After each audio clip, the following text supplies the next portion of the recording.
Yes, we are indicating to the President that the National Land Commission is an independent commission. And in the event there's a problem within an institution, as he alleged, we've got institutions that addresses issues of corruption. So that then you don't attack the institution, but you deal with the individuals according to the law whom you accuse of being corrupt. So you don't transfer a function from the National Land Commission that has been bestowed upon it by the Constitution and the attendant statutes to the Ministry of Lands using corruption as an excuse. What you deal with is you deal with the corruption within the institution and strengthen the institution as an independent institution. And subject to the history that has also been provided by Dr. Makathimo is that we have got a history with the Ministry of Lands, particularly in managing issues of valuation and such. And that we needed an independent commission that was separated from the executive. And that's how the National Land Commission was given birth to. Just a clarification. Thank you. Thank you, Chair, through you. There are some issues we need to understand. The statement that it's just the valuation function being moved from the commission to the ministry sounds very innocent. It sounds very nice, but the larger governance statement is that we are reverting back to the old ways of doing things. The independence and the protection of the compulsory acquisition process is being attacked. There is something that we need to understand on the compulsory acquisition process. Who is acquiring land? It is the state that is acquiring land, okay, from private individuals. Who is budgeting for the money for compensation? It is the state, which is the treasury.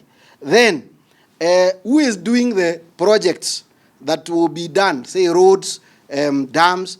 It is the state, okay, the executive again. So who is doing the valuation? That's why they said at least to make sure the interest of the citizen is protected so that they get fair compensation, let it be done by an independent body. If it is done again by the state under a ministry, that is the executive arm, again under the presidency, then the citizenry will have no safeguards, because the person acquiring, the person budgeting, the person even nominating the tribunal, the person doing the implementation is the state. So that's why it was divided, so that that interest is protected. So if you remove the valuation, it means whatever people will be paid will be subject to the budget of treasury.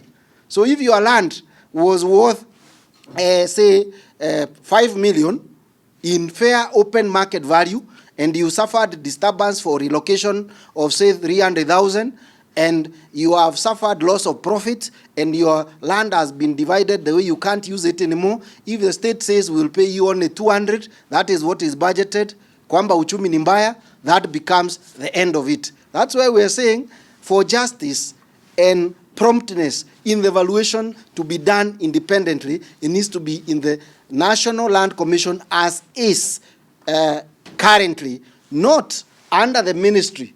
Because if it is under the ministry, then it's subject to executive order even on the amounts of value. So that is where the bone of contention is.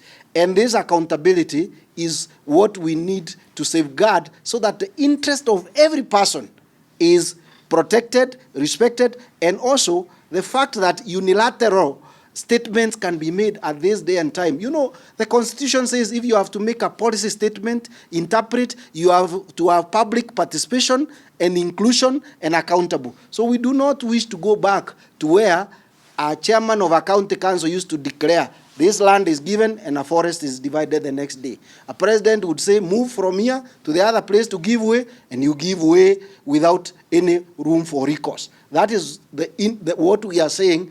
The citizen rights are at risk if that move is taken in that manner. Something else you need to understand. Valuers in this country are all trained the same way. There are valuers under the Ministry of Lands, valuers in the Commission, valuers in private sector. The training is the same. The method is provided by the law, by regulation. So even if you take one valuer to the next place, they will come with the same result.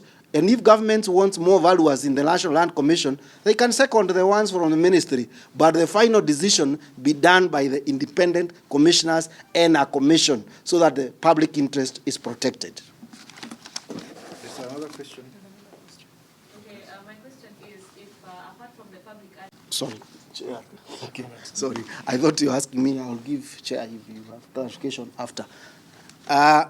You know, if you see smoke, it tells you there is fire. And we are not the commission. We are civil land sector and state actors. We are not in the commission. So when you see fire, that's how statements begin. And the statement is of no ordinary citizen. If it was a statement of somebody with no legitimate authority over governance of the country, then we would dismiss it as just a statement. You know, statements from certain offices almost amount to law. You know, everyone will say it has been said. Even government officers will be intimidated. Even the ones in the commission who are to go and do work can't do, because that statement is not a simple statement. So we are saying any intentions beyond the statement need to be altered or stopped, so that the Constitution is what guides us. The rule of law is what guides us in land governance, not sectarian statements. Chair, you want to? So if there's no any other question, there's a question here. Yeah, I'm quite from Pediatric. The sector was in the process of